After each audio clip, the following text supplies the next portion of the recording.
Welcome back, Stasa23 here, back again with some knife therapy. And before I get started, if you like this video, please give it a big thumbs up so I know you're enjoying the content. If not, thumbs down works as well. And if you like knife content and you're not already, hit that subscribe button.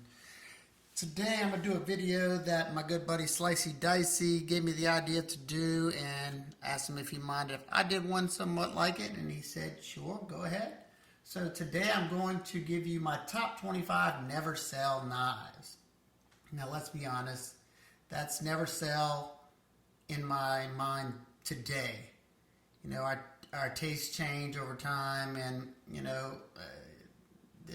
I can never say never, but at this moment in time, they're not going anywhere. So let's get started. First one shouldn't be a surprise. It's my Oz Machine Company Roosevelt. This was my first custom that I got, you know, to say the materials I wanted on it. I went with this camo fat carbon right here. It's got purple titanium hardware, purple black Damascus pocket clip, and black coated lock side and stonewash blade. Just love this knife. It makes incredible sounds. It's lightweight.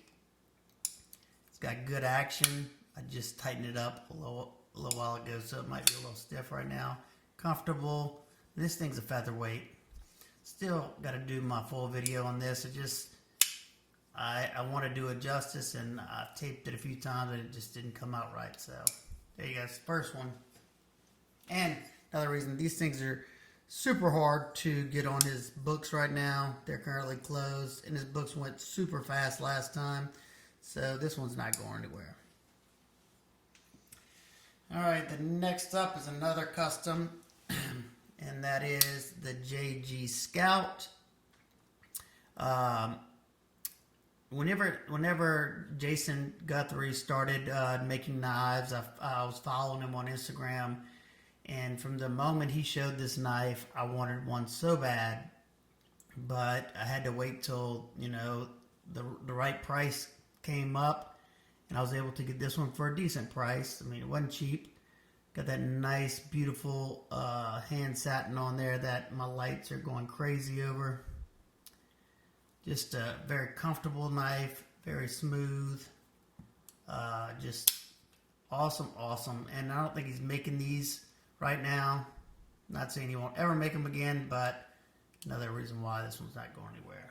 JG Scout. Alright, the next is another custom, and the last custom I think I own, and that is, oh man, I always forget. What is this one?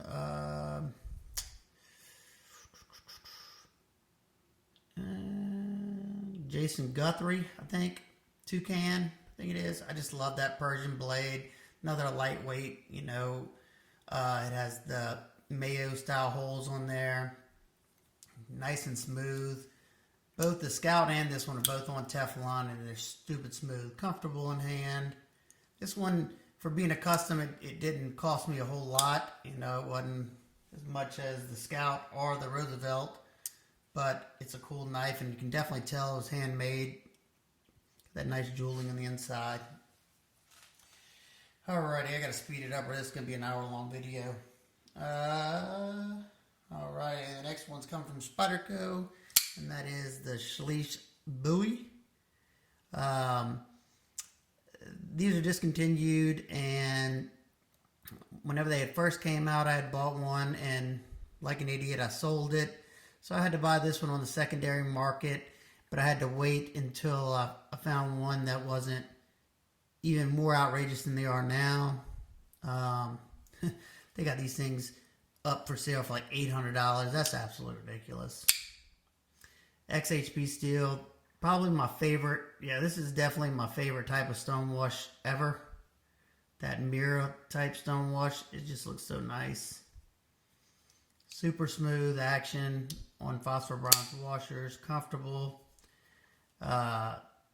Definitely, if you can get your hands on one of these, I'd say pick it up. But I would not pay more than $400 450 at the most. I still think that's pretty crazy, but there you go. Forgot what they were. I think they were 3 something when they were brand new.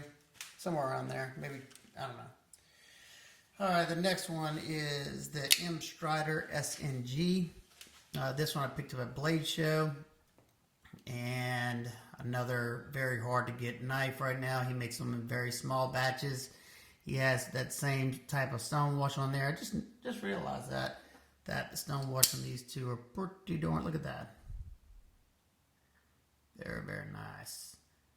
The buoy has a little bit more polish to it, but I love that blade shape. This is in 20 CV steel. Nice and thin grind for such a beefy stock. Good cutter, comfortable, and I love it. And then on next from that is its little brother, the PT. PT's probably my favorite of the two because it's just a more carryable size for me. This one, I own 3 PTs now, and I love every one of them. It's probably one knife that I would never get rid of. Great stone wash. This one has a cool peel ply texture on there. Blue NO, S30V steel, all titanium. Very cool. Strider PT. I doubt I'll leave a link to all these. A lot of knives to leave a link to.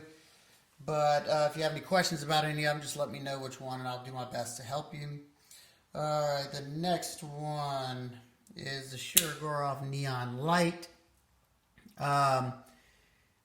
This is probably the most silky type smooth action I have in my collection. I have knives that are a little bit smoother, but this one, it's just, I don't know, it just glides off. It feels so nice. Hopefully my sound's not too loud tonight. I've been working with my sound, trying to nail it down so y'all can hear me better, because I had a few complaints. I like the monochromatic look to this, that all gray and just very simple. This one's an S90V. It's wearing my edge.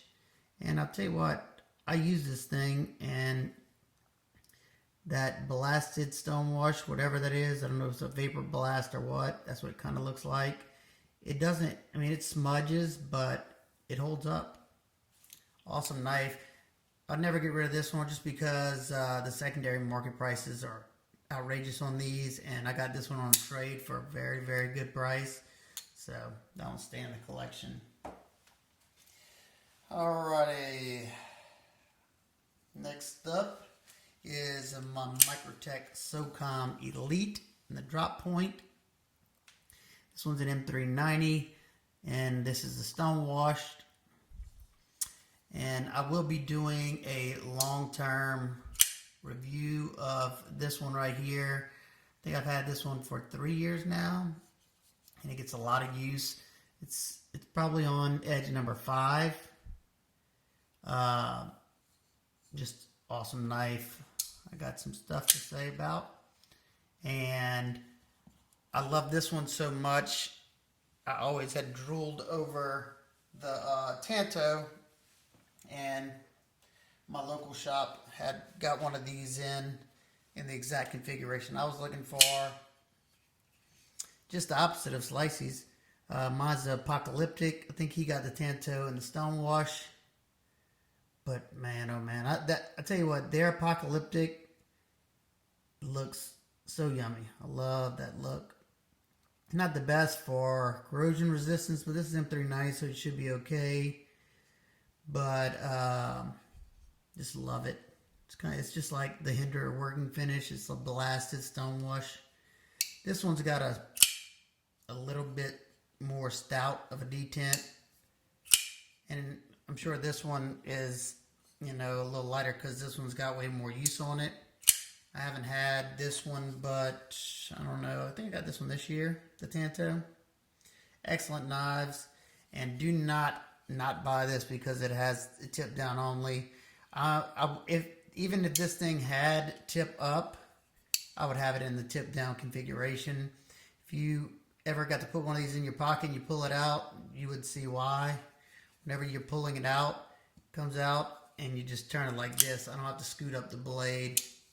So at least for my hands, maybe your mileage may be different.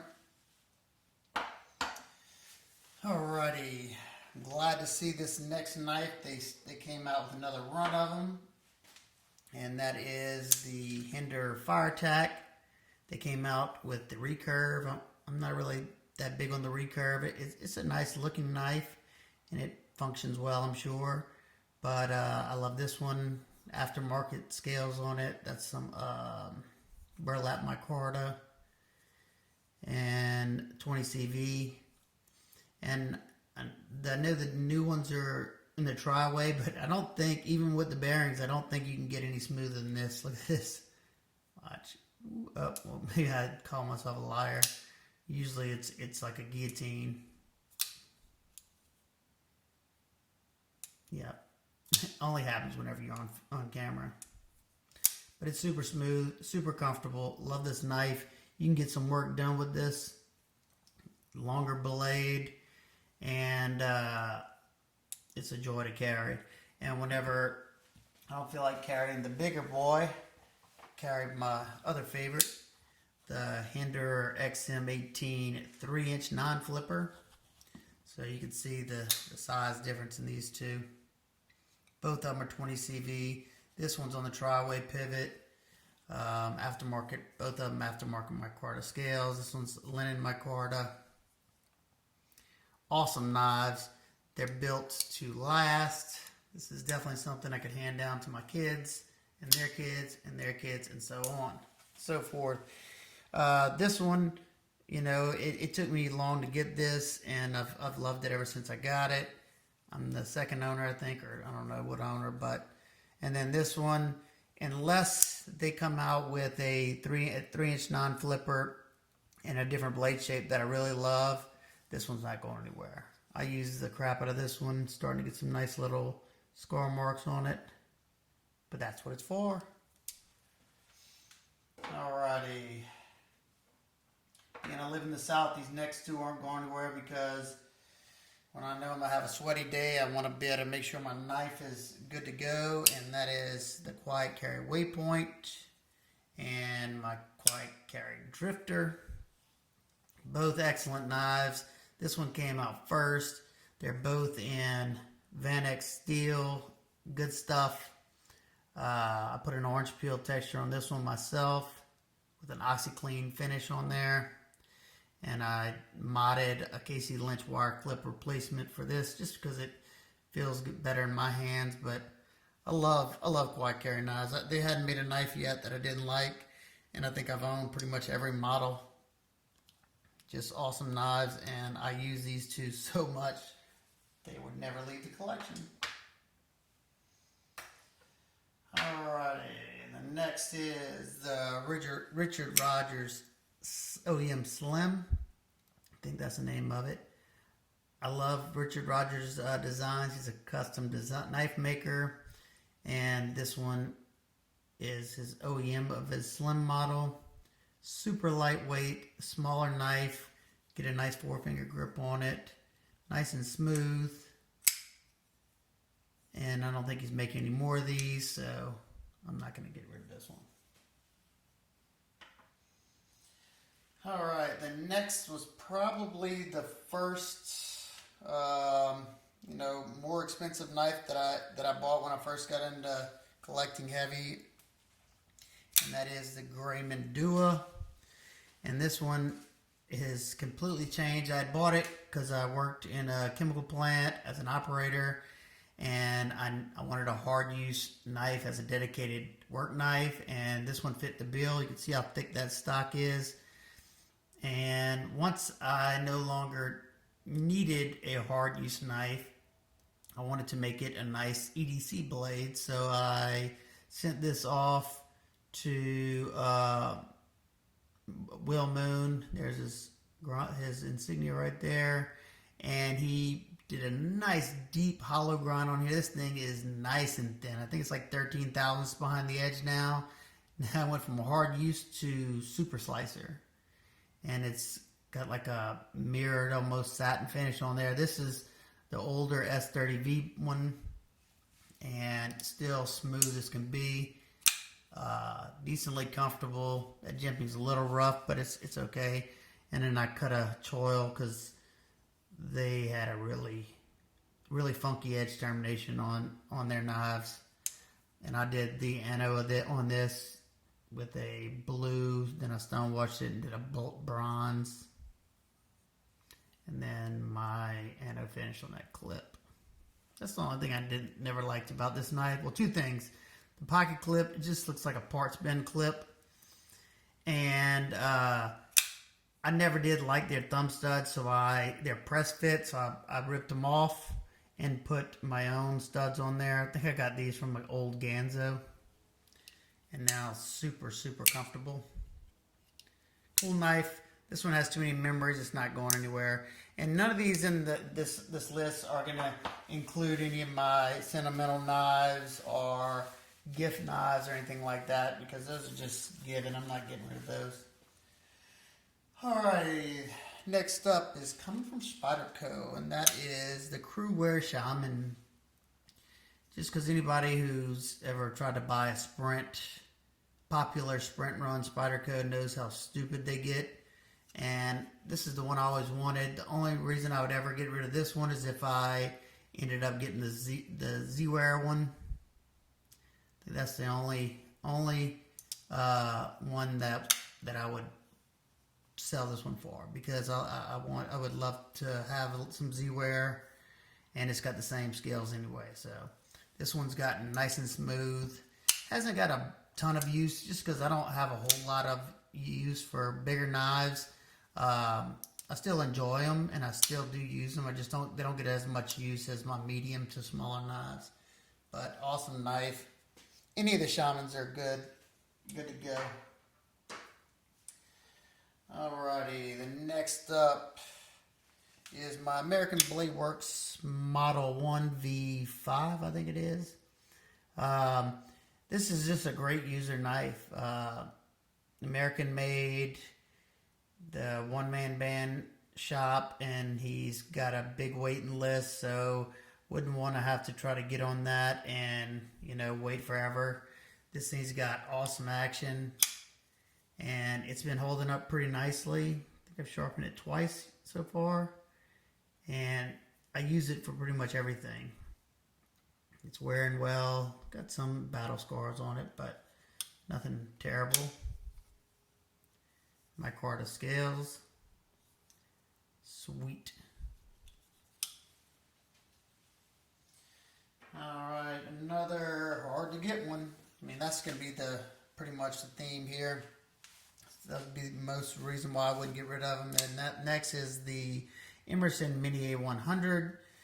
These are just, he does really small batches of the Mini A100s. I mean, I know when I first got into knives, it seemed like he did them a lot more often, or they just weren't as popular, because I used to see them all the time. Now, of course, whenever I actually want to get one, they were super hard to get. I tried, and then finally started talking to a guy, and ever since then, we chat here and there and bought several knives from him, and I absolutely love this. This is probably my favorite Emerson. No, it is my favorite Emerson at this point. I made these micarta scales for it. Nice and contoured. It's got a fatty thumb disc on it. And it's got a bench-made deep carry pocket clip on there, because that's the only one that I could bend or fit on these contours. Didn't think about that till after. But it's good to go, and I like it a lot. It's the Emerson Mini A100, USA made. Alright, the next is probably the newest of the bunch, and I already had that feeling, and that is the Urban EDC and Vox collaboration F5.5. These, they did a pre-order. I'm sure they'll do another one, so if you're interested, just watch Urban EDC's Instagram or get on their mailing list.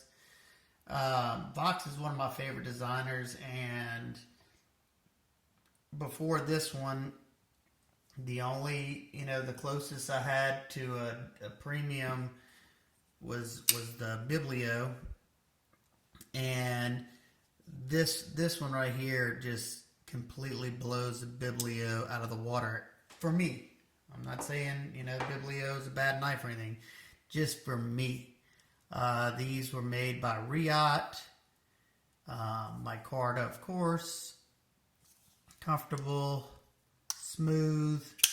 It's breaking in nicely. It's a good slicer. It's nice and thin. Love that grind. Sterile blade. Yeah, this one's going to be around for a long time.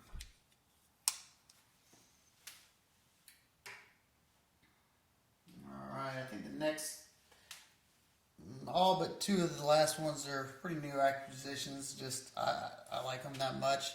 Next is the Brian Brown Knives Jaeger M production run, and I love the look of that blade. The grinds on it, just very impressive. And for me, the thing I love about it the most is that super thin hollow grind. It cuts so nicely. The action on this knife is very addictive. It makes awesome tinging sounds from that thin blade. I can finger flick it. I can flip it. And now that I got this upgraded Time Masters clip that Brian softened for me and loosened up, I can get it in and out of my pocket. So now this one will stick around. Now I just got to do something with that Ugly micarta. Thinking about maybe dyeing the micarta black and anoing the rest bronze. I think that would look sick. We'll see. Alrighty.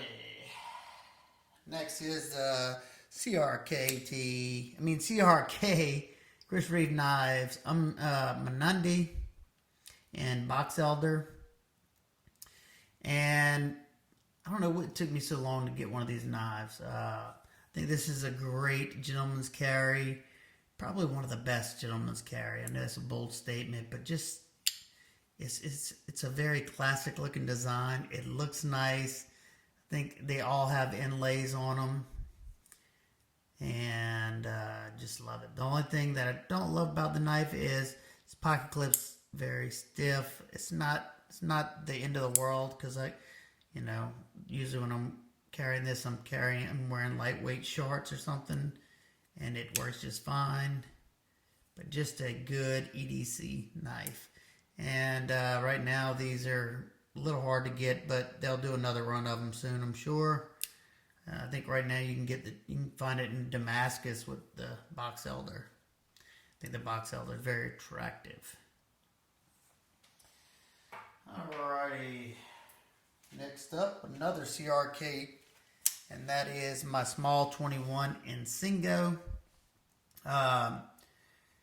This knife, I've owned this one for quite a while now. I don't remember how long, maybe a year or two. So I guess not that long, but I always liked the knife a lot, but I didn't carry it as much because those thumb studs were so painful to me in my beat up hands.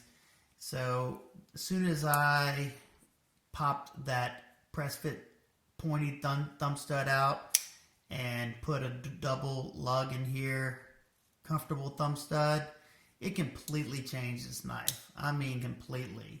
It's a joy to carry, joy to open. I can spidey flick it most of the time if I'm not behind the camera. Whoops. Cannot believe it. Okay. There we go. And of course I can do it like that. Just another good EDC knife. Definitely quality. USA made. This one's super smooth. Right now, I would choose this one over my 31 at this time. I hadn't had 31 long enough to be able to dethrone this guy for me. CRK Small Sabenza 21. And another thing is now that 31's out and the 21's discontinued, whenever all the 21's are gone, and years from, like 4 or 5 years from now, these will be, people are going to want, this so bad. Just like I love that old classic Sabenza with the little ridges right here. So definitely not getting rid of this one. Oh, I'm getting tired here. Got 4 more for all of you who stuck around. Y'all are my true loyal supporters, and I appreciate every single one of y'all. The next is my TRM Adam. The only way I would get rid of this one is if I got another one, or if I got that new Axis lock style one. I still don't think I would get rid of this one, but that'd be the only way if I did. Just because they're so hard to get. It's a pain in the butt. Only way I was able to get this one is they had some available at the Las Vegas Custom Knife Show right before the pandemic. Because if you can make it to a show where they're attending, have your cash ready, because they usually have atoms and neutrons available to purchase, and that's why I picked up this one. I was going to pick up the neutron, but at that time she had told me about the updated neutron that was coming out, so I decided to wait and check that one out instead. So there you go. TRM Adam, Three Rivers Manufacturing Adam, 20 CV, USA made. You can easily change out the scales by just loosening up that screw and that screw. This hole is just cut out right there, and it just goes over the top. Very easy to change out. Titanium pocket clip, which they would recess those screws, but it's got way enough space. It doesn't really cause problems. Nice and smooth. It breaks in more and more. The only thing I'll probably do to mod this one is change those thumb studs. I hate them. That helps out a little bit, but I still don't like it. Alrighty. Next up is the Riot Prosciutto. I've always liked the Quaking style blade shapes, and this one just spoke to me. It's in that size range that I like. It's got a nice hand rub satin finish on there, nice carbon fiber handle scales, and this configuration went pretty fast, so I was glad I was able to scoop one up. Nice and smooth. I'm not even a front flipper fan, but whenever it's done on the top like this, I definitely don't mind it. It's not that uncomfortable for me. Another knife made by Riot for Enrique Pina, and that is the Apache Pina X series Apache. This is probably the favorite blade shape of all of the ones that are this size that he did, out of the Barlow and the Swayback and the Trapper and the Clip Point one, all those. This so far has been my favorite blade shape. This one's gotten really smooth. Bolster lock, micarta, M390. Perfect size for my hands, kind of like that same feeling as the small Sabenza. Nice and smooth. It's got that same top flipper like that. I don't mind that at all. And these, I don't know if you will be doing another run of them, so that's why this wouldn't go anywhere. Last and certainly not least is the Spyderco Southern that has been chopped back before chopped was even a thing, or wasn't many people doing it. This one was done by Kevin Smock Knives. He had the regular size Southern, and he had his own one, not this one, but he had one. And in his area, they had a 3-inch blade limit, and he decided he was going to cut his down to make it work, because he really liked the knife. And then he started doing tons and tons of them for customers, and I got this one. I had been looking for one, and people didn't really ever want to get rid of them. I guess because he doesn't do them anymore. And even though I have the full size version, I can make another one. I just think it's cool because back in the day before I got into YouTube, I used to watch Kevin Smock do knife mods before he became a custom maker, and just think he did a good job on this. He rounded the titanium a little bit, anodized it like a gold, nice crown spine. I thought about doing mine, but being that the Southern is discontinued, I think I'll just leave it alone and just enjoy this one. So there you go. That is my 25 never sell knives. And if you have any questions about any of them in particular, please let me know down in the comment section. Tell me which one was your favorite out of the whole group, especially any of my true supporters that are still here. Y'all say hoorah, so I know you made it to the end and I know who my true supporters are. All right, guys and girls, I hope everybody's having an absolute wonderful day. We'll see y'all in the next one. Peace.